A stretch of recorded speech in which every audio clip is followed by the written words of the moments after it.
नमस्कार, हमारी खास पेशकश में आप सभी का स्वागत है। आपके साथ मैं हूं प्रशंसा। शिवराज, नया रूप, नया अंदाज। इस खास कार्यक्रम में हम मुख्यमंत्री शिवराज सिंह चौहान के चौथे कार्यकाल के 3 साल पर बात करेंगे। जानेंगे कैसा रहा सीएम के तौर पर उनका चौथा कार्यकाल और उसका तीसरा साल। उनकी सरकार में कितनी बदली प्रदेश की सूरत और सीरत, और साथ ही कैसा रहा उनका अंदाज।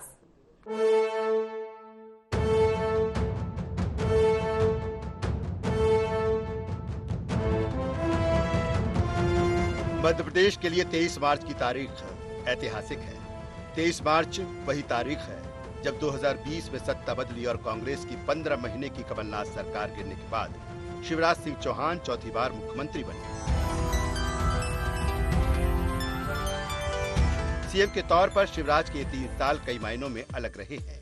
एक ओर उन्होंने इस पारी में कई नई योजनाओं से प्रदेश को नई दिशा दी, वहीं उनका नया रूप और नया अंदाज भी सामने आया। गरीब ने दिया तो ऐसे नहीं दिया, अब मामा ऐसे नहीं मानेगा, जांच करा के सस्पेंड करो, इसको पैसा मिल जाना चाहिए। 23 मार्च 2020 को शिवराज सिंह चौहान ने चौथी बार मध्य प्रदेश के सीएम पद की शपथ ली। ये दौर था जब मध्य प्रदेश में राजनीतिक अस्थिरता की स्थिति थी और कोरोना कहर मचा रहा था। शिवराज शपथ लेते ही कोरोना से निपटने में जुट गए। शिवराज के कुशल प्रबंधन का ही नतीजा रहा कि कोरोना जल्द ही कंट्रोल में आ गया। प्रदेश में न कहीं दवा और उपचार की दिक्कत हुई और न ही लॉकडाउन में फंसे लोगों को परेशान होना पड़ा।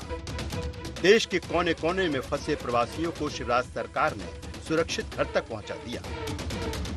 शपथ ग्रहण हुई थी और उस वक्त जो है ये लॉकडाउन और कोविड का था, तो वो तो तुरंत जो है वो उन्होंने बैठ के पहली बार में केवल कोविड की ही बैठक ली थी और केवल जो उनकी टीम का जो प्रबंधन था, उनकी कैप्टनशिप में जो चीज़ें हुई पूरे कोविड में हर स्टेप में, चाहे वो पास बनने हो यहाँ से वहाँ जाने के लिए या फिर गांव में जो है जो खाद्यान्न का वितरण था, जो एक एक घर में जो है किराना पहुँचाना उसकी बात हो, हर लेवल पे हर टीम के साथ में जो है उनका एक समन्वय रहा और मुझे तो लगता है कि रातों में सोते भी नहीं थे। वो एक शानदार कुशल प्रबंधन की जो पूरी जो एक जीता जाता है एग्जाम्पल मिसाल की बात करते हैं, वो हमारे आदरणीय मुख्यमंत्री शिवराज जी ने दिया उस वक्त। कोरोना तो विदा हो गया, लेकिन चुनौतियां अभी थमी नहीं थी।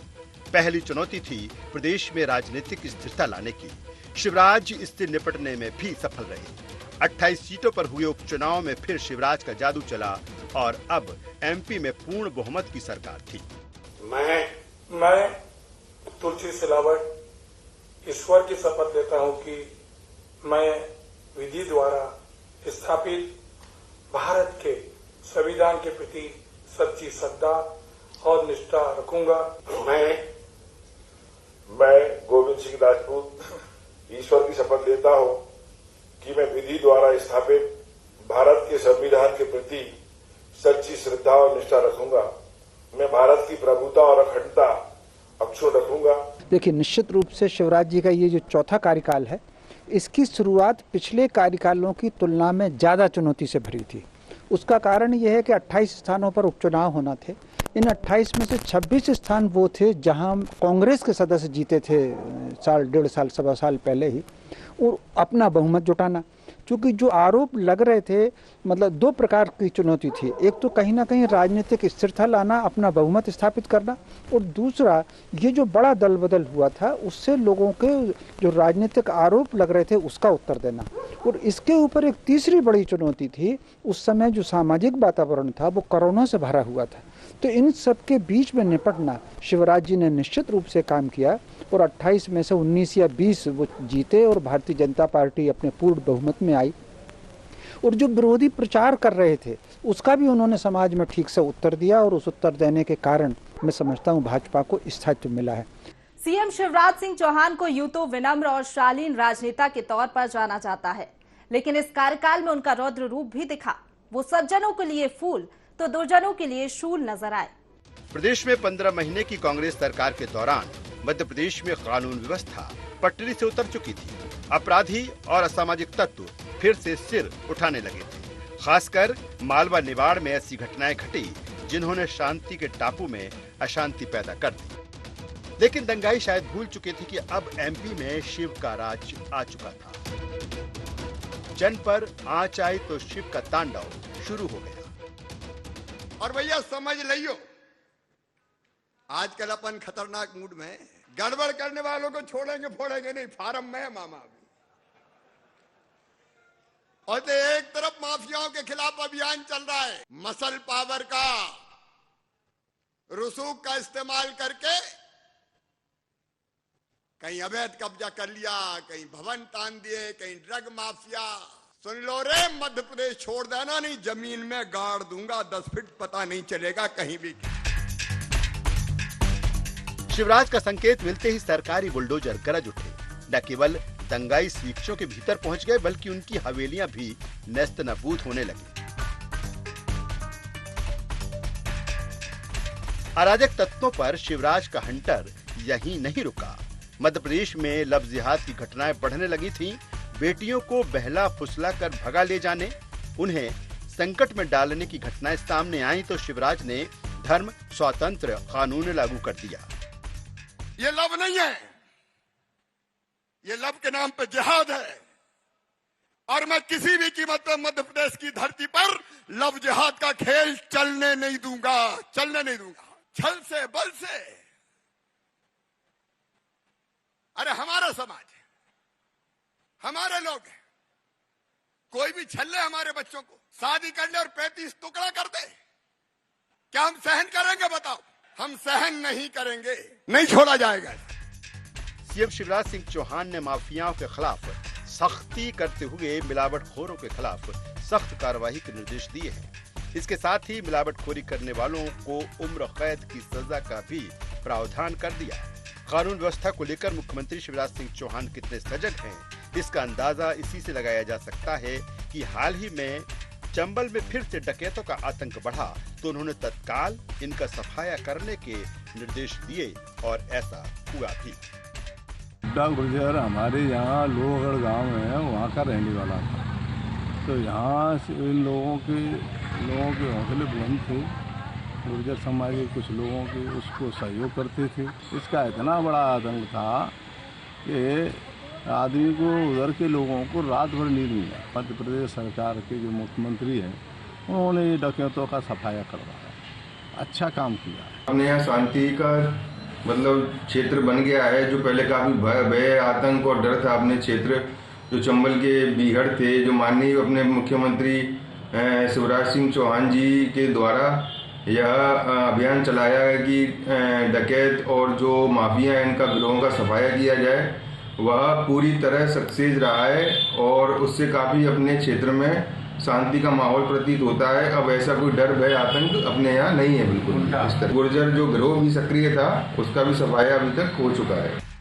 शिवराज का चाबुक अपराधियों माफियाओं पर ही नहीं चला।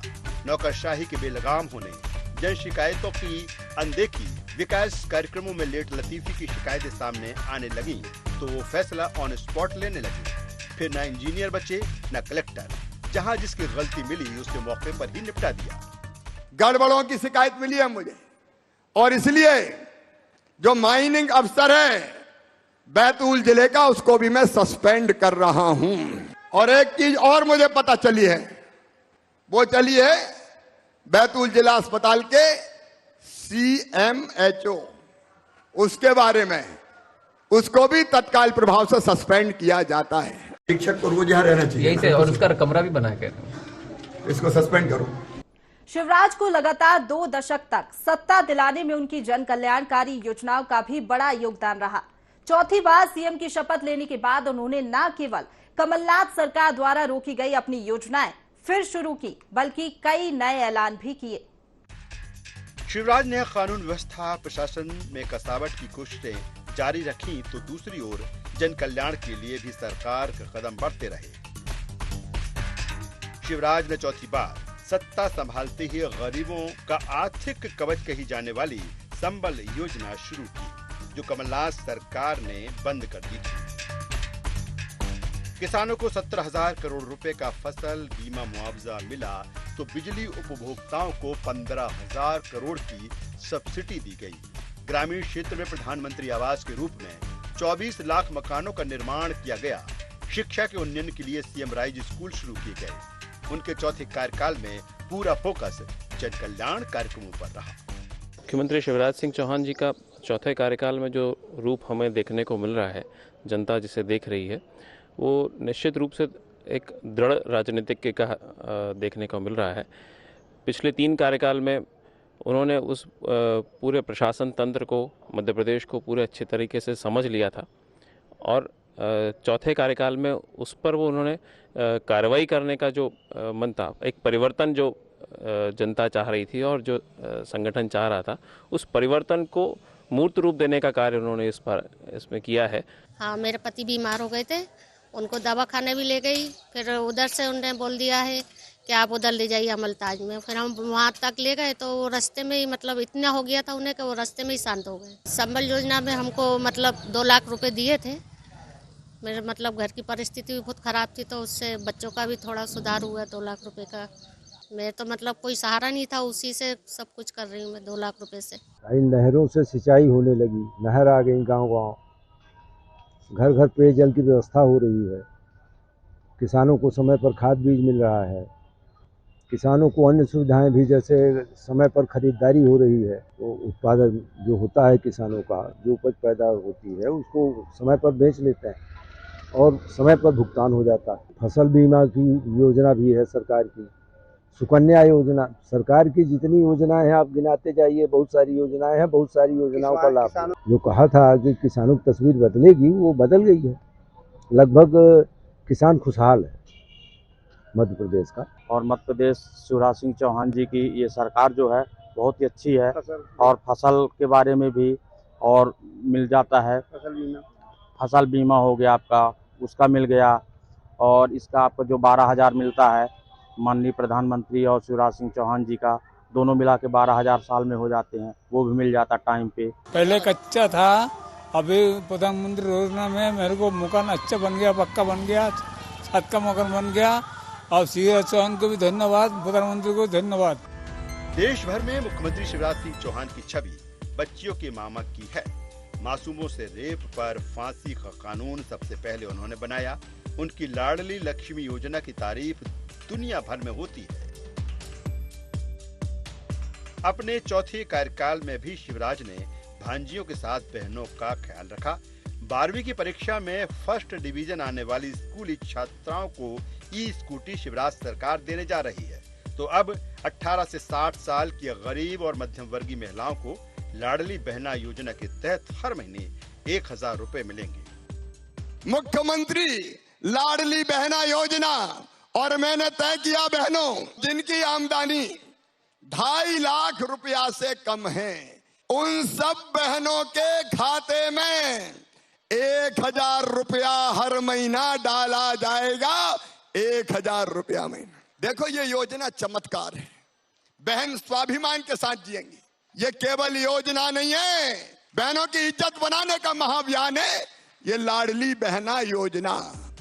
23 मार्च 2020 को चौथी बार एमपी के सीएम बने शिवराज सिंह चौहान ने बच्चों के मामा के रूप में अपनी छवि गढ़ी है। इसमें सबसे बड़ी भूमिका महिला सशक्तिकरण के लिए शुरू की गई उनकी योजनाओं की रही। शिवराज की हर योजना में महिलाओं के लिए खास प्रावधान होते हैं। शायद यही वजह है कि वो उन्हें अपना अभिभावक मानती है। हमारे प्रदेश के मुख्यमंत्री शिवराज सिंह चौहान ने हम बच्चियों के लिए पहले भी लाडली योजना चलाई, जिससे बड़ी संख्या में हमें लाभ हुआ। और इस बार शिवराज सिंह चौहान ने हम बच्चियों के लिए बहुत अच्छी बात निकाली। जो लड़कियां टॉप करके आएंगी उनके लिए स्कूटी दी जाएगी। ये हमारे लिए बहुत अच्छा है। हमारे माननीय मुख्यमंत्री जी जो हैं वो हमेशा से गरीबों के लिए और महिलाओं के लिए काम करते आ रहे हैं। अभी इन्होंने जो योजना चालू की है उससे हर घर में, यानी जो आर्थिक रूप से थोड़ा सा कमज़ोर महिलाएं हैं उनके लिए ये बहुत अच्छी योजना है, क्योंकि उसके जरिए उनको एक आर्थिक संबलता प्रदान होगी।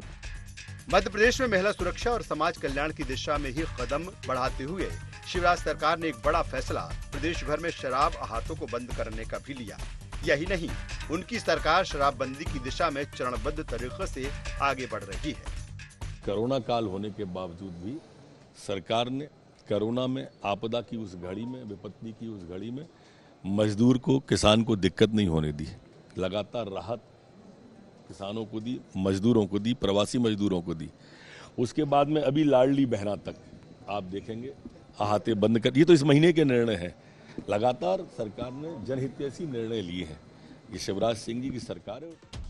अपने चौथे कार्यकाल में शिवराज ने प्रदेश की पिछड़े और उपेक्षित समाज को विकास की मुख्य धारा में लाने, उनका सम्मान बढ़ाने के लिए भी कदम उठाए। मसलन जनजातीय समाज के आर्थिक विकास और ऐतिहासिक विरासत को समृद्ध करने, आदिवासी वीरांगना रानी कमलापति के नाम पर भोपाल का हबीबगंज रेलवे स्टेशन, आदिवासी नायक टंट्या मामा के नाम रेलवे स्टेशन और स्टेडियम, रीवा के त्योथर में कोल आदिवासियों की धरोहर कोल गढ़ी के विकास की योजना, चित्रकूट में आदिवासी संग्रहालय की स्थापना, भगवान बिरसा मुंडा स्वरोजगार योजना, टंट्या मामा आर्थिक कल्याण योजना, मुख्यमंत्री अनुसूचित जनजाति विशेष परियोजना वित्त पोषण योजना, आदिवासी महिलाओं को 1000 रुपए का पोषण भत्ता। ये तमाम वो कदम उठाए गए, तो वहीं इन सबसे बड़ा ऐलान मध्य प्रदेश में पैसा एक्ट लागू करने का किया गया। आदिवासियों को स्थानीय संसाधनों का अधिकार, उनके पंचायती और सामुदायिक अधिकारों को सशक्त बनाने शिवराज ने पैसा एक्ट लागू कर दिया। आज का दिन हमारे लिए खुशी का दिन है, उत्सव का दिन है, क्योंकि पेशा कानून को और सशक्त बनाने के लिए नए पेशा के नियम लागू किए जा रहे हैं। मैं एक बात साफ करना चाहता हूं, ये पेशा कानून किसी के खिलाफ नहीं है। सामाजिक समरसता के साथ पेशा कानून के नियम हम लागू कर रहे हैं। जनजातीय समुदाय के साथ अनुसूचित जाति के लोगों की आस्था के केंद्र बिंदु संत रविदास महाराज की महिमा से लोगों को परिचित कराने सागर में उनके नाम भव्य स्मारक भी शिवराज सरकार बनाने जा रही है। संत रविदास जी जयंती पर सागर के पास जाइए, संतों का आशीर्वाद है, बनाए तो बोलिए संत रविदास जी महाराज की। आज हम फैसला कर रहे हैं कि यहां संत रविदास जी महाराज का एक विशाल और भव्य मंदिर 100 करोड़ रुपए की लागत से बनाया जाएगा। जनजातीय और अनुसूचित जाति के लोग खुद मान रहे हैं कि उनके समाज को ये सम्मान पहली बार मिला है।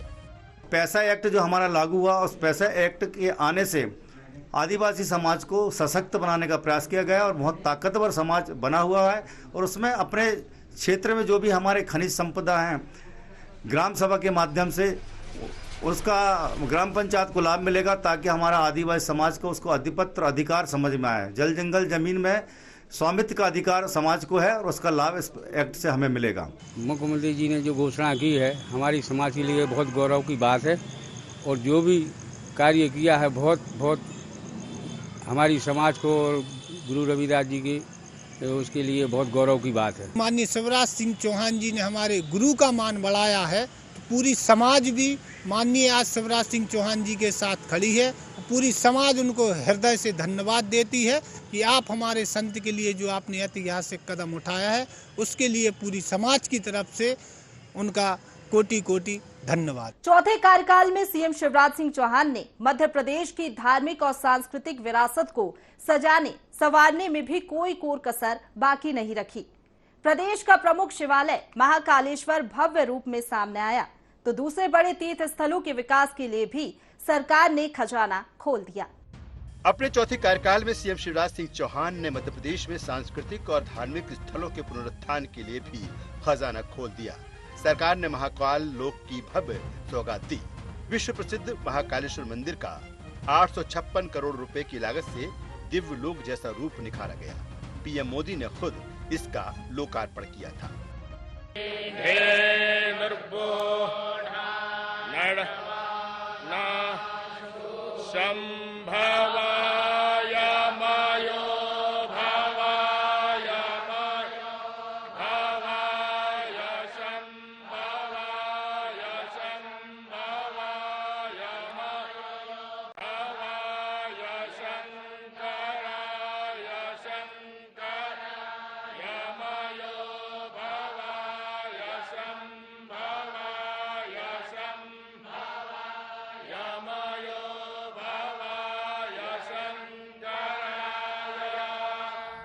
महाकाल लोक की तर्ज पर अब बुंदेलखंड के ओरछा में श्री राम राजा लोक, सलकनपुर में श्री देवी महालोक और मैहर में मां शारदा मंदिर के विकास की योजना भी तैयार की गई है।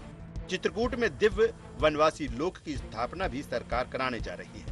ओंकारेश्वर में आदिगुरु शंकराचार्य की धातु प्रतिमा संग्रहालय स्थापित करने की योजना भी तैयार है।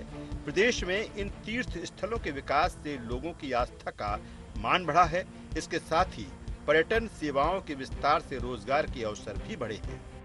मेरा ये कहना है कि जो मध्य प्रदेश में शासन प्रशासन में एक हमारे पास जो कि पौराणिक और ऐतिहासिक धरोहरें हैं, उसको बहुत ही अच्छा एक सहेजने का कार्य किया जा रहा है और जिसमें वास्तविकता हमारे जो अब तक बहुत दुर्गम थे उनको सुगम करने का प्रयास किया जा रहा है। जो धार्मिक स्थल है उसको लेके हमारे प्रदेश के मुखिया माननीय श्री शिवराज सिंह चौहान जी बहुत अच्छा कार्य कर रहे हैं।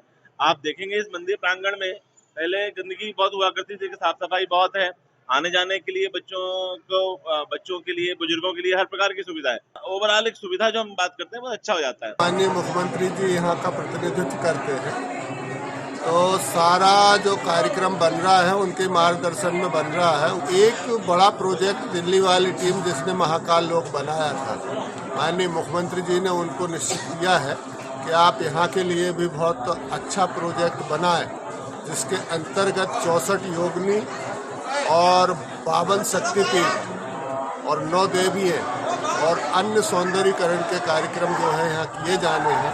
तो इस तरह से यहाँ पे डेवलपमेंट का बड़ा प्रोग्राम माननीय मुख्यमंत्री जी बनवा रहे हैं और उसी के तहत जो है DPR बनने के आखिरी चरण में। मजबूत अर्थतंत्र ही लोक कल्याणकारी राज्य की स्थापना का आधार है।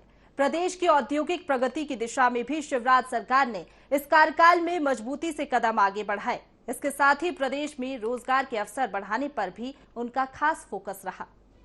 अपने चौथे कार्यकाल के आखिरी साल में शिवराज सिंह चौहान का मुख्य फोकस अब मध्य प्रदेश को औद्योगिकीकरण की दिशा में आगे बढ़ाने पर है। हाल ही में इंदौर में हुई ग्लोबल इन्वेस्टर्स समिट इस दिशा में मील का पत्थर साबित हुई। ये शिवराज सरकार के सुशासन का ही नतीजा कहा जा सकता है कि देश विदेश के उद्योगपतियों ने 15,000 करोड़ से अधिक के निवेश के करार किए हैं और इनके धरातल में उतरने पर 29 लाख युवाओं को रोजगार मिलने की उम्मीद है। 1,25,855 करोड़, 1,24,168 रोजगार, कुल मिला के 15,42,514 करोड़ रुपया